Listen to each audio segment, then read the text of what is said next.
नमस्कार, भक्ति टॉप 20 में आपका स्वागत है और मैं हूं आपके साथ रणजीत कुमार। आइए आगे बढ़ते हैं और आपको बताते हैं धर्म और आध्यात्म जगत से जुड़ी आज की 20 बड़ी खबरें।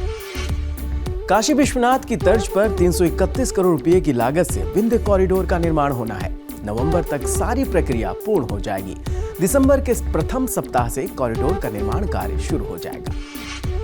पीएम नरेंद्र मोदी रवि योग में श्री काशी विश्वनाथ धाम का करेंगे लोकार्पण। श्री काशी विश्वनाथ धाम कॉरिडोर के लोकार्पण की तिथि तय हो गई है। 13 दिसंबर को ही लोकार्पण होगा। उत्तराखंड में चारों धाम के कपाट बंद होने और देव डोलियों के शीतकालीन गद्दी स्थल में विराजमान होने के बाद शीतकालीन यात्रा का भी विधिवत आगाज हो गया है। अब देश विदेश के भक्त शीतकालीन मंदिरों में आकर अपने आराध्य के दर्शन कर सकते हैं। कामाख्या धाम को अयोध्या धाम के उपनगर की पहचान दिलाने की तैयारी है। इसके लिए लोक निर्माण विभाग सड़क का निर्माण करा रहा है। ये सड़क मवई चौराहा से सीधे कामाख्या भवानी मंदिर को जोड़ेगी। वायु प्रदूषण से निपटने के लिए दिल्ली सरकार की ओर से कदम उठाए जा रहे हैं। इसके तहत सड़कों पर करीब 1000 पर्यावरण बसें चलेंगी। 2 दिसंबर से पुराण मनीषी परम पूज्य आचार्य प्रवर श्री कौशिक जी महाराज नजफगढ़ दिल्ली में करेंगे ऋषि विज्ञान कथा। आप सुबह 9:30 बजे से सत्संग चैनल पर कथा का प्रसारण देख सकते हैं। देवों की नगरी वाराणसी में लगेगा लोटा भंटा मेला। वरुणा और पंचशिवाला संगम क्षेत्र में लगने वाले इस मेले में स्नान के बाद भोलेनाथ को बाटी चोखा का भोग लगाया जाता है।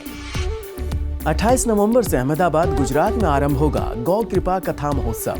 4 दिसंबर तक चलने वाली कथा में पूज्य गौ भैरव उपासक संत श्री लोगों को गौ माता की महिमा से कराएंगे अवगत। पंचकेदार शीतकालीन गद्दी स्थल और ओंकारेश्वर मंदिर उखी मठ का विशेष महात्म्य है। मान्यता है कि जो भक्त किसी कारणवश केदार और मध्य महेश्वर भगवान के दर्शन नहीं कर पाता है, वो ओंकारेश्वर मंदिर के दर्शन करने से उसे पंच केदारों के दर्शन का लाभ अर्जित होता है। अगर सब कुछ ठीक ठाक रहा और कोई कानूनी अड़चन नहीं आई तो दिल्ली के बुजुर्ग पाकिस्तान स्थित करतारपुर साहिब की भी यात्रा कर सकेंगे। दिल्ली सरकार बुजुर्गों को पाकिस्तान स्थित धार्मिक स्थल की भी यात्रा कराने की योजना बना रही है। सरकार ने इस बारे में रेलवे से जानकारी मांगी है। 4 धाम यात्रा की तरह ही अब उत्तराखंड सरकार पहली बार विंटर टूरिज्म को बढ़ावा देने का काम करेगी। साथ ही पर्यटकों को उत्तराखंड की संस्कृति व वहां की खाद्य वस्तुओं को अंतर्राष्ट्रीय स्तर पर पहचान दिलाने का भी काम किया जाएगा। झारखंड में स्थित श्री श्री बूढ़ा बाबा शिव मंदिर को पर्यटन के लिहाज से विकसित किया जाएगा। यहाँ हर वो सुविधाएं मौजूद होंगी जो सैलानियों को आकर्षित करेंगी। मध्य प्रदेश का हनुवंतिया द्वीप को सिंगापुर के सेंटोसा आइलैंड जैसा बनाने की तैयारी की जा रही है। खंडवा जिले के पर्यटन स्थल हनुवंतिया में जल महोत्सव 2021-22 का शुभारंभ किया ताकि इसे पर्यटन के लिहाज से और बेहतर बनाया जा सके। 3 देश भारत, नेपाल और श्रीलंका मिलकर 10 दिन के सांस्कृतिक पर्यटन की रणनीति को मूर्त रूप देने की तैयारी में है। पूरी योजना ट्रिंग सिटी के कॉन्सेप्ट पर तैयार की जाएगी।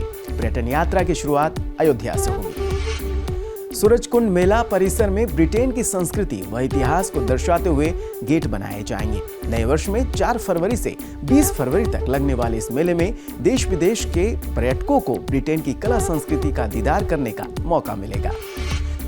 अयोध्या में राम मंदिर की सुरक्षा के लिए नए प्लान तैयार किए गए हैं, जिसके तहत मंदिर में दर्शन करने वाले लोगों को नई तरह की सुविधाएं दी जाएंगी। राम मंदिर ट्रस्ट को दर्शनार्थियों की बढ़ती संख्या को देखते हुए दर्शन अवधि बढ़ाने के लिए भी कहा गया है। 5 दिसंबर से छतरपुर नौगांव मध्य प्रदेश में आरंभ होगी श्री राम कथा। 13 दिसंबर तक चलने वाली कथा में पूज्य श्री बागेश्वर धाम सरकार लोगों को प्रभु श्री राम के बताए मार्ग पर चलने की देंगे प्रेरणा। आप दोपहर 4 बजे से संस्कार चैनल पर देख सकते हैं। 2 दिसंबर से टाटानगर जमशेदपुर में आरंभ होगी श्रीमद् भागवत कथा। 8 दिसंबर तक चलने वाली कथा में श्री श्री 1008 महामंडलेश्वर स्वामी श्री इंद्रदेव जी सरस्वती महाराज लोगों को भगवत भक्ति से जोड़ने का करेंगे प्रयास। आप दोपहर 1 बजे से सत्संग चैनल पर कथा का प्रसारण देख सकते हैं।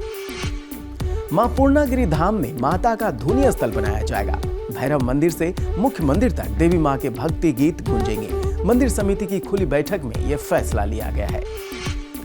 हिमाचल प्रदेश की सभी शक्तिपीठों में अब QR कोड सिस्टम से दान की नई व्यवस्था शुरू हो गई है। इसके अलावा नैना देवी शक्तिपीठ से वृक्षम प्रसादम योजना शुरू की गई है। तो ये थी धर्म और आध्यात्म से जुड़ी खबरें। लेटेस्ट अपडेट को जानने के लिए आप हमें फेसबुक पर लाइक कर सकते हैं, ट्विटर पर फॉलो कर सकते हैं और यूट्यूब पर सब्सक्राइब कर सकते हैं। इसके साथ साथ अगर आपके आसपास कोई धार्मिक गतिविधि या कोई कार्यक्रम हो रहा है तो आप इसकी जानकारी हमें info@sanskargroup.in पर दे सकते हैं। उन खबरों को हम दिखाएंगे भक्ति टॉप 20 में। फिलहाल इतना ही। नमस्कार।